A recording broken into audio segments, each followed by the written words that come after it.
Welcome back to the Den, and today we're going to be creating a character in Deadlands First Edition. This is also one of the two versions that are known of as Deadlands Classic. Those would be First or Second Edition. So, it's going to be a standard character we're making today. We're not going to do anything that requires some kind of arcane background, so no mad scientist, no huckster, no blessed, nothing like that. So let's go ahead and take a look to see what we're dealing with. Okay, first edition here. This is what I've got a physical copy of. And nice picture of stone there on the front. If you guys want me to do a lore video for what was going on in the game at this point in history, you can go ahead and leave a comment, and I'll take a look and do that. So anyway, this is the first kind of character we're going to be doing on the channel that relies on random generation instead of point buy or something like that. No kind of priorities or that kind of thing. It uses a standard poker deck, a standard deck of playing cards. All 52 cards, that includes both jokers. So on page 31 of the main book, you will find a table that basically outlines what each of these cards mean. You probably can't even read that because of the light. Let me just read it off to you. But on page 31, you'll find that aces are D12s, kings and queens are D10, 9 through jack are D8s, 3 through 8s are D6s, and 2s are D4s. Spades give you 4 of that die type, hearts give you 3, diamonds give you 2, and clubs give you 1. Jokers are special. Jokers will give you a D12, but you have to draw a second card to determine how many of them you get. Also, your marshal needs to know if you drew a joker, because that gives you some kind of mysterious background. So, with that brief summary out of the way, let's take a look at the character sheet. So, you've got 10 attributes here. You've got the mental attributes of cognition, knowledge, main, smarts, and spirit. You've got the physical attributes, or corporeal as they call them right here, of deftness, nimbleness, strength, quickness, and vigor. So that's 10 overall attributes. So what you do is you draw 12 cards. First, I'm going to give these a quick shuffle so you know that this is not going to be some random draw I made without any kind of setup. So quick shuffle. And let's see what I get after I make a mess. If you ever thought that I didn't do these things for real, that just should have proved it to you. So anyway, you draw 12 cards. 5, 6, 7, 8, 9, 10, 11, and 12. And why do you draw 12 cards when you've only got 10 attributes? Well, you get to throw away 2 of them. But you cannot throw away the 2. You can't throw away a 2 or a joker. And I got I got one of each. Okay, so according to the table, this is 1d4 right here, and this is an unknown number of d12s. So let's take a look at the rest of what I've got here, and I guess I will throw away that one and that one, because each of those are single die. Each of these are 1d6. So again,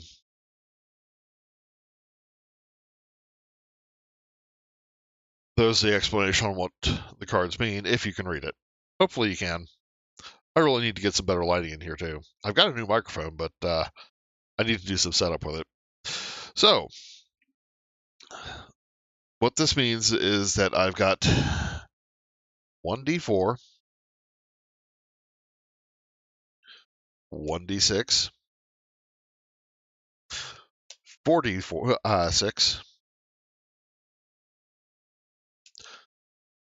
2d8,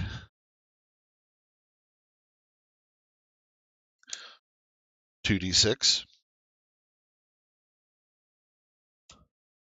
2d10, 3d8, another 3d8, yep,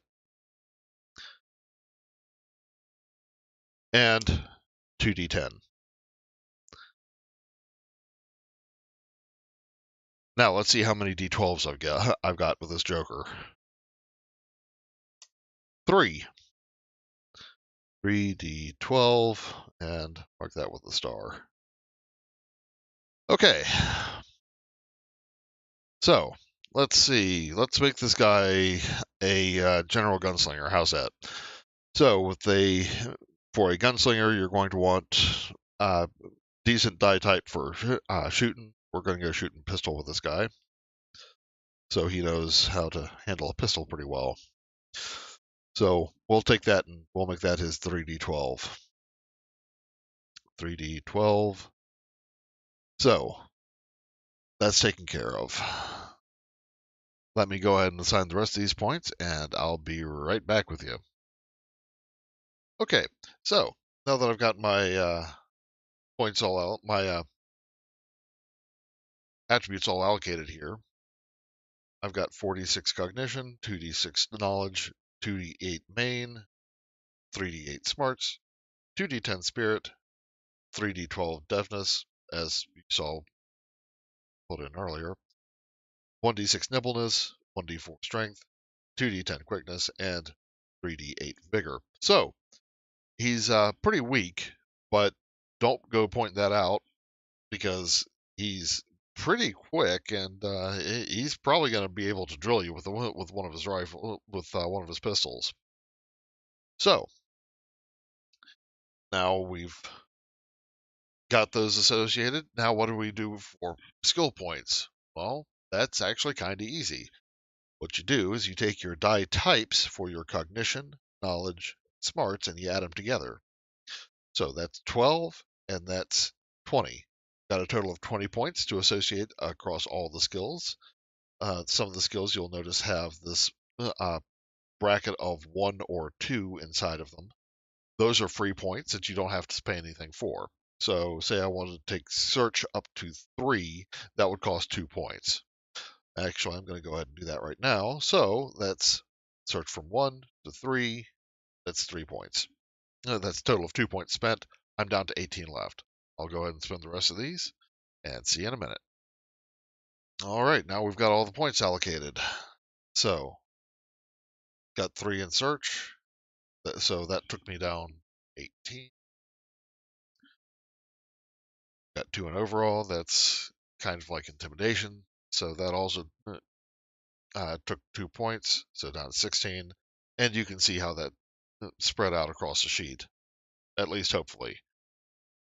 Now, got shooting pistol at 5. That is 1 short of the maximum you do at character creation. You can go up to 6. You cannot go over 6. But aside from that, that takes care of both the attributes and the skills. You need to note down how much wind you have. That's basically your reserves for just your general being able to continue your endurance. When you run out of wind, you can kind of crawl along and just kind of whisper. You are just completely, well, as some people would put it, knackered. So, vigor die type and spirit die type. So that's 18. So he's got a total of 18 wind. That's actually pretty good. So, let's see. Beyond that, you have $250 to purchase gear. The gear is its own section, and I believe that starts on page 63 of the main book. Yep, page 63 through 67 is where you find your gear. What you start with are the clothes on your back, and that's pretty much it. So you've got your clothes, and you've got $250 to purchase your gear with.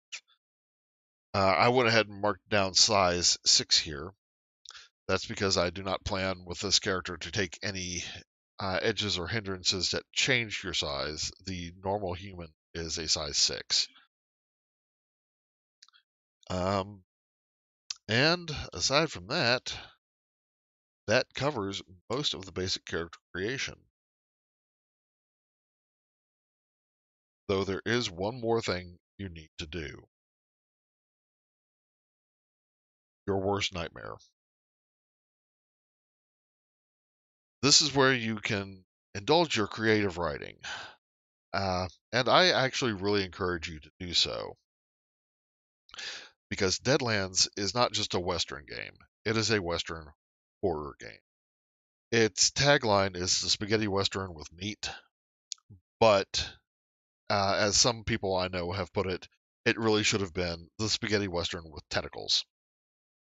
Because there are arcane things out there that can drive people mad. It is truly a horror game in a dark and mysterious way. Your GM might not run that aspect of it, but it's there and it should be considered.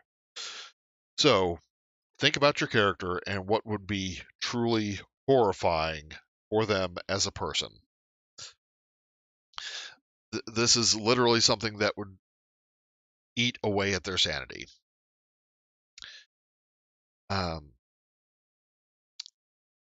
Now, I put a disclaimer at the beginning of this video, and this is where I'm going to get into that. If you don't want to deal with what I described at the beginning, then the character creation for all intents and purposes is complete, and you can just take your worst nightmare as you can conceive it and run with it.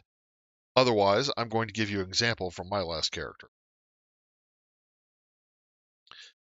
My last character was a blacksmith and a engineer that worked for one of the rail barons up north. And because of the rail wars, he was very keenly aware of the horrors that were perpetrated and the human cost of the rail wars. So his worst nightmare was he physically became a locomotive with his skin stretched to form the locomotive engine. His mouth was the firebox. He rode along the rails of human bone. These were things that truly horrified him as concepts because his mind turned it into a metaphor, and it was something that would really eat away at his sanity and his psyche. This is something that could be important for what the GM can do with you later on. It can be part of a story hook or a character character hook and motivation. So I really encourage you to go ahead and be creative with that. Stay within what you and your group are comfortable with dealing with, but have fun with it.